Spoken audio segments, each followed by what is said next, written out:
Big Herc 916. Positivity, motivation. Never settle for average. Go pick you up some merch at bigherc916.com and wash your ass, because there ain't nothing worse than having a smelly butt. And I just want to share with you guys a conversation I had with somebody. I'm not going to name the individual, but we were talking about Onlyfans and about females utilizing their bodies to get paid, and the whole movement with, I can utilize my body to do what I want. It doesn't matter. I'm gonna get paid. These guys are simps and what have you. And I say to that, yeah, you have that freedom. It's your body. You could do with it as you please. But when you're young and you make choices, because I made a lot of choices when I was young. I worked in the adult entertainment industry. I've been in the streets hustling, doing stuff. And a lot of the things I was doing at a young age, I wouldn't do now that I'm almost 50. So I speak from experience. I don't just speak from somebody trying to criticize, somebody who's, looking from the outside. I'm talking about somebody who's been inside, and now I reflect. And looking at a lot of the females I met in the adult entertainment industry when I was young, 21, and these females were around the same age, or maybe 20, 22, 23. And where they're at now, a lot of them struggle. A lot of them struggle to find value in relationships. A lot of them struggle to find that person who they feel they can open their heart to. And they struggle with some of the things they did in their past. I can't erase my past, and it's been brought up multiple times when I've went to do certain projects that, hey, you worked in the porn industry, and I'm like, well, yeah, I did. I was young, but I also robbed a bank. But they're not concerned with the violent. They're concerned more with the sexual aspect and the nature of that industry. And for young women in particular, when you're young, you're getting your money, say you're making $250,000 a year, $300,000-400,000 a year, and you're doing these different acts, or you're working in adult entertainment and you're doing all this stuff, you have a window. If you're 18, 19, 20, you have a run. So you have a 3-year run, 2-3-year run now, because everybody does it so quick in their career. So you have a 3-year run, 4-year run. You make, $1,000,000-something, but you're living fast, just as fast as you're making it. So you're not saving anything. You don't really know about investing, unless you have somebody close to you who's gonna help you work your money. Most of the time you got some tennis shoe pimp and he's taking all your money. You got some guy, he's giving you what you feel is love, and he's managing your money. So you don't really have a savings. You haven't acquired any assets. You don't have any passive income. So you get into your mid-20s and now you're considered MILF already. You went from being a young hot girl to being MILF. So you're a MILF and you're not even 30 yet. So you do whatever you can do to keep that going, and maybe you transition from, Pornhub, adult films, to doing Onlyfans, and you got a handful of guys who are married, or guys who have fetishes, or guys who don't know how to talk to women in person, but they're giving you money. But these guys, if they were to actually spend time with you, they probably wouldn't want to marry you. They would be in conflict with the number of male bodies you have behind you, or the things they've seen. So you got to deal with that. And then as you get into your 30s, you're talking now, you're considered mature. And mature means that you're pretty much on your way out. You still got guys who fetish over mature cougars, who still want to have that fantasy, but you're beyond wifey material. Your window, because there's other women who didn't do what you did, who, in the eyes of a man who, in the back of his mind, no matter how much you think, he wants a slut or a very hoish woman. He wants somebody that also exhibits motherly traits that he feels are nurturing and could be good for a child. That's what a good man wants. Some men don't care, they don't care about ratchet or whatever the case may be, but a valued man who's worked hard in his career, who in his 30s has established himself in his field, he wants a woman who has motherly qualities, wifey qualities. She wasn't the top webcam girl or the top Onlyfans girl, and she, didn't do a bunch of podcasts, talk about all the freaky shit she did. That stuff seems fun while you're young and you're doing it, but down the road, that's going to come to bite you in the ass. Because whether it's the guy, your future husband, who, he might really have feelings for you, but a man does not want to be judged by his wife. You go to a family event, maybe the cousins or the uncle seen it, or the brother-in-law, or he goes to a work event and they know about your girlfriend having had 1,000 thunders going up in her. I mean, if it wasn't public, maybe, and you had that secret, but if it's public and you've advertised it, whether it be OnlyFans, Snapchat, TikTok, whatever other platform, Pornhub, clips for sale, then your secrets are exposed.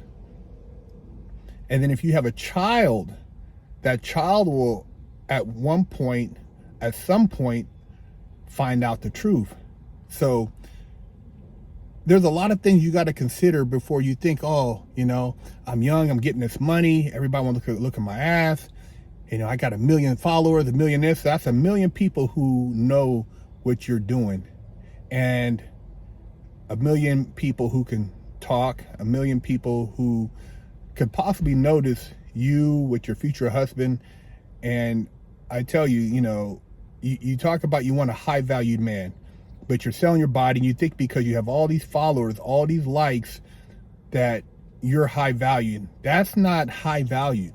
That's not considered a welcoming trait that you took down over 1,000, 2,000, 5,000 men. That's not a very appealing trait. Now, if a man doesn't know about your sexual proclivities and you're really good in the bedroom, you make him happy, then he is definitely looking at this as a valued woman. She has a career, she's doing something for herself. She, in public, presents a very good package, but behind closed doors, she blows my mind. I want to wife her. She takes care of the house. She's complimentary to me. We work good together, good conversation, but, she's a freak in the bedroom. That's an ultimate for any guy, because he looks at his wife, but he also looks at we could be very open sexually together. But no man wants to be known to have an openly sexual wife who was a champion on OnlyFans, a champion on TikTok for talking about how nasty she is, and here you are bringing her around, and all people could think about was when she had that 10 guy train. And I'm not knocking women, I'm just telling you to put things in perspective. I mean, I've been on the set with some pretty wild stuff, and I was young, and I look back now, would I put myself out there to do that? Nah. Am I judging those people? I'm not judging those people because I worked in that business. I'm just telling you from a perspective when you're older, how it could impact you. I work for myself, but if you later on decide you want to go be a nurse or work for the city or become a police officer or go into the military, a lot of these things are going to come back to bite you in the ass. And for women, I think because they make so much more money, they really don't maybe take into consideration those things, because now it's so popularized on different platforms, and these girls are talking about it, that everybody knows their business. So it's not like they can hide, and they've done put themselves out there, just millions of clicks. Back in the day, you didn't have that much access, so you might have found out by watching a DVD, but these girls didn't have the fan bases they have now. So now everybody knows, and when you see her, and now she's trying to be normal, she don't really want to be in that limelight of OnlyFans or Pornhub, and she don't want to be known for just, you know, taking down 4 thunders at one time. She wants to be respected. There's no respect there. There's no respect. And it could be considered a double standard. A guy, you know, he worked in industry, you know, he won't be looked at the same, but there's certain professions that could impact him. People who maybe look at him differently because they're religious or they're professionals, and, you know, they don't really take kindly to people openly, you know, showing their sexual activities. And I've had those conversations too. I don't brag about it. I mean, what I did was, you know, years ago, over a decade or so ago, but it still pops up. And, you know, a lot of the guys I see that worked in the industry, that's all they had. You know, that's all they were obsessed by. And I had other things. I mean, I never really hung out with people in the industry, and I didn't really feel like I was a part of the industry, even though I participated in it. And my reason, I looked at really getting into it because I was, you know, deprived of having female interaction from 18 to 21, having been in, you know, CYA. I felt that, hey, I can get out of CYA and I'm just going to take down a bunch of women to play catch up and have fun and make money. But that wasn't the case. You know, I did take down a lot of women.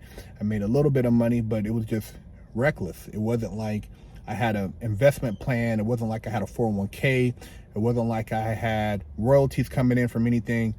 You know, so even if you had sex with 100 women in 1 day, 2 days, you know, that money's long spent. You know, a lot of guys, I've seen a dude who was a legend, you know, did over, you know, 6, 7, 800 movies, you know, scenes, and he's a security guard at Walmart.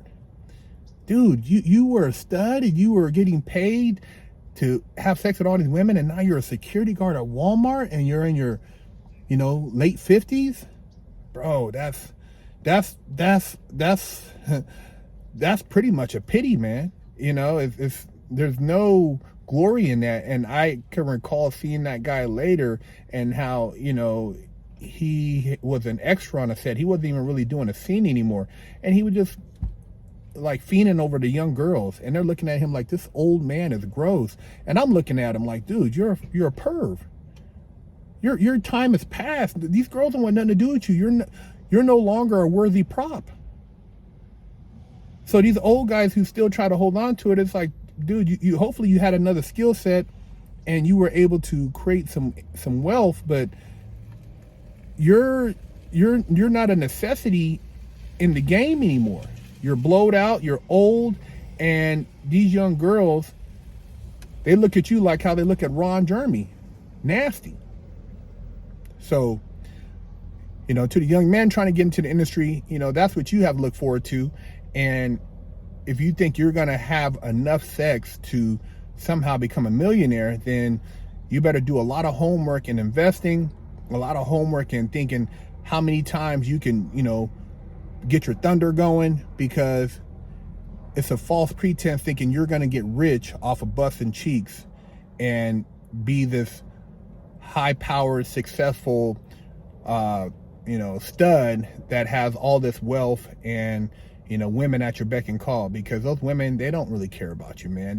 It's just all acting. They don't even have an orgasm, and it's all fake. And, you know, most of those relationships within the industry, they don't work. They're just very toxic. You know, the girls and the guys are fighting, and then, you know, there's all type of other things. And then there's, you know, whatever dark things these people are hiding from in their past and their childhood, you know, maybe things that have happened to them that they're trying to mask.